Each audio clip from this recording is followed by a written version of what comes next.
का और आप देख रहे हैं द कॉन्स्टिट्यूशन टीवी। आइए नजर डालते हैं आज की देश की मुख्य खबरों पर। प्रधानमंत्री मोदी की कैबिनेट में हुआ फेरबदल। 1.5 घंटे में 15 कैबिनेट और 28 राज्य मंत्रियों ने ली शपथ। स्मृति ईरानी को महिला एवं बाल विकास मंत्रालय, पीयूष गोयल को कपड़ा मंत्रालय, अनुराग ठाकुर आईटी एवं खेल मंत्रालय मिला। डॉक्टर हर्षवर्धन के इस्तीफे पर ममता बोली, सारी मीटिंग पीएम करते हैं और निशाना उन्हें बना रहे हैं। राहुल गांधी ने केंद्र सरकार पर निशाना साधते हुए कहा कि आपकी गाड़ी चाहे पेट्रोल पे चलती हो या डीजल पे, मोदी सरकार टैक्स वसूली पे चलती है। हिमाचल प्रदेश के पूर्व सीएम वीरभद्र सिंह का 88 साल की उम्र में निधन। आईजीएमसी शिमला में ली आखिरी सांस। पिछले 24 घंटों में कोरोना के 45,188 मामले आए, 814 लोगों की मौत। अब देश की खबरें विस्तार से। राष्ट्रपति भवन के अशोक हॉल में कोविड प्रोटोकॉल का पालन करते हुए नरेंद्र मोदी के मंत्रिपरिषद का फेरबदल हुआ। कुल 15 कैबिनेट और 28 राज्य मंत्रियों ने पद और गोपनीयता की शपथ ली।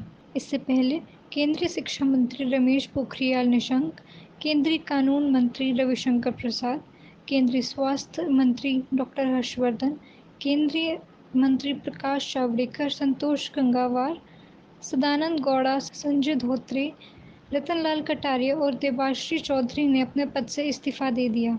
बंगाल कोटे से मंत्री बाबुल सुप्रियो ने भी अपने पद से इस्तीफा दे दिया। तो ये थी देश की मुख्य खबरें। आइए बढ़ते हैं हिमाचल प्रदेश की मुख्य खबरों पर। आज सुबह हिमाचल के पूर्व मुख्यमंत्री वीरभद्र का निधन। 2 बार हुए थे कोरोना पॉजिटिव। अनुराग ठाकुर बने मोदी कैबिनेट में सूचना एवं प्रसारण और खेल मंत्री। हिमाचल के सोलन के रहने वाले हैं अनुराग ठाकुर। हिमाचल में लगभग 1300 करोड़ की लागत में खड़े किए जाएंगे 13 नए उद्योग। करीब 1700 लोगों को मिलेगा रोजगार। हिमाचल में हुआ बहुत बड़ा प्रशासनिक फेरबदल। 7 आईएएस और 74 एचएएस अफसरों का तबादला। हिमाचल प्रदेश में पिछले 24 घंटों में कोरोना के 172 नए मामले। 159 लोगों ने बीमारी को मात दी। अब हिमाचल की खबरें विस्तार से। मुख्यमंत्री जयराम ठाकुर की अध्यक्षता में बुधवार को हुई एकल खिड़की प्राधिकरण की 17वीं बैठक, जिसमें 13 नए उद्योग शुरू करने और 5 उद्योगों के विस्तार को स्वीकृति मिली है। इसमें 1297.23 करोड़ रुपए की लागत लगेगी और 1718 लोगों को रोजगार मिलेगा। वीरभद्र सिंह 4 बार हिमाचल के मुख्यमंत्री और कई बार केंद्र में भी मंत्री का कार्यभार संभाल चुके हैं। दूसरी बार कोरोना पॉजिटिव होने के बाद कई हफ्तों तक अस्पताल में रहे, पर हालात खराब होने के बाद उन्हें वेंटिलेटर पर रखा गया था, जहां उनकी मौत हो गई। प्रियंका गांधी, राहुल गांधी, जयराम ठाकुर और अमित शाह समेत कई नेताओं ने इस पर शोक जताया है। पिछले दिन हिमाचल में कोरोना के 172 मामले सामने आए और 1 व्यक्ति की मौत हुई है, पर आज सक्रिय मामलों में 12 की बढ़त आई है और अब यह आंकड़ा 1348 पहुंच गया है। तो ये थी हिमाचल प्रदेश की मुख्य खबरें। आइए बढ़ते हैं उत्तराखंड की मुख्य खबरों पर। उत्तराखंड सरकार ने जनता को दी बड़ी राहत। 100 यूनिट तक फ्री बिजली। 62 दिन बाद उत्तराखंड की बसों को उत्तर प्रदेश में मिली एंट्री। पिछले 24 घंटे में कोरोना के 70 मामले, लेकिन किसी भी मरीज की जान नहीं गई। उत्तराखंड में प्रतिबंध के बीच योगी ने कांवड़ यात्रा को दी मंजूरी। कोरोना काल में 25 से शुरू होगी यात्रा। उत्तराखंड में डेल्टा प्लस की दस्तक। उधम सिंह नगर में संक्रमित मिला लखनऊ का युवक। नैनीताल में वीकेंड पर सैलानियों के 2 व्हीलर्स वाहनों की एंट्री बैन। अब उत्तराखंड की खबरें विस्तार से।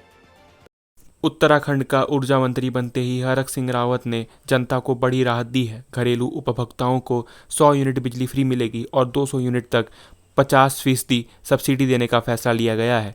कोरोना महामारी को देखते हुए 31 अक्टूबर तक बिजली सरचार्ज भी माफ होगा। तो ये थी उत्तराखंड की मुख्य खबरें। आइए नजर डालते हैं जम्मू कश्मीर की मुख्य खबरों पर।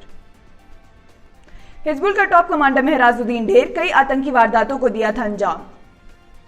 सुरक्षा बलों ने नौशहरा सेक्टर में नाकाम की घुसपैठ की कोशिश। 1 घुसपैठिया ढेर, 2 जवान घायल। पिछले 24 घंटों में कोरोना के 280 मामले सामने आए। कुल 4 मरीजों की हुई मौत। एक्टिव केस की संख्या 419 हुई। जम्मू कश्मीर में 6000 किलोमीटर की सड़कों में भरेंगे गड्ढे, 8000 किलोमीटर पर बिछेगा तारकोल।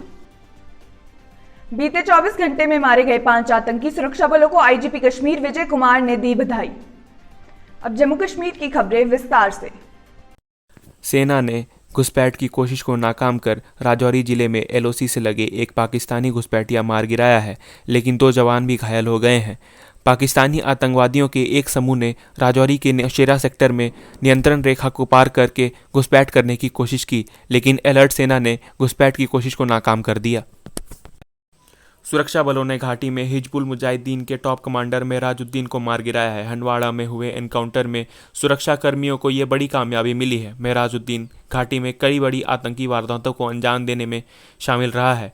पुलिस, सेना और सीआरपीएफ ने जॉइंट ऑपरेशन में इस आतंकी को ढेर किया है। पिछले 24 घंटों में जम्मू कश्मीर में कोरोना के 280 नए मामले सामने आए और कुल 4 मरीजों की मौत हो गई है। सक्रिय मामलों की संख्या 419 पहुंची। तो ये थी जम्मू कश्मीर की मुख्य खबरें। आइए नजर डालते हैं विदेश की कुछ मुख्य खबरों पर। पाकिस्तान के प्रधानमंत्री इमरान खान ने एक्टर दिलीप कुमार के निधन पर जताया शोक। हैती के राष्ट्रपति जोवेल लमोसो की उनके घर पर हुई हत्या, प्रधानमंत्री ने दी घटना की पुष्टि। अफगानिस्तान में गृह युद्ध की स्थिति में पाकिस्तान को 5 लाख शरणार्थियों की उम्मीद। इराक सेना ने बताया बगदाद स्थित यूएस एम्बेसी पर हुआ हमला, गिराए गए 3 रॉकेट। अब विदेश की खबरें विस्तार से। कैरिबियाई देश हैती के राष्ट्रपति जोवेनेल मोसे की उनके घर पर हत्या कर दी गई। हमले में उनकी पत्नी की हालत भी गंभीर बताई जा रही है। हैती के प्रधानमंत्री ने घटना की पुष्टि करते हुए बताया कि राष्ट्रपति मोसे की उनके घर पर हत्या कर दी गई। मोसे की पत्नी के बारे में कहा जा रहा है कि राष्ट्रपति के क्वार्टर पर छापेमारी के दौरान वे घायल हो गई थी। तो ये थी आज की मुख्य खबरें। हमारे डेली न्यूज अपडेट के लिए आप सब्सक्राइब कर सकते हैं हमारे चैनल द कॉन्स्टिट्यूशन टीवी को। धन्यवाद।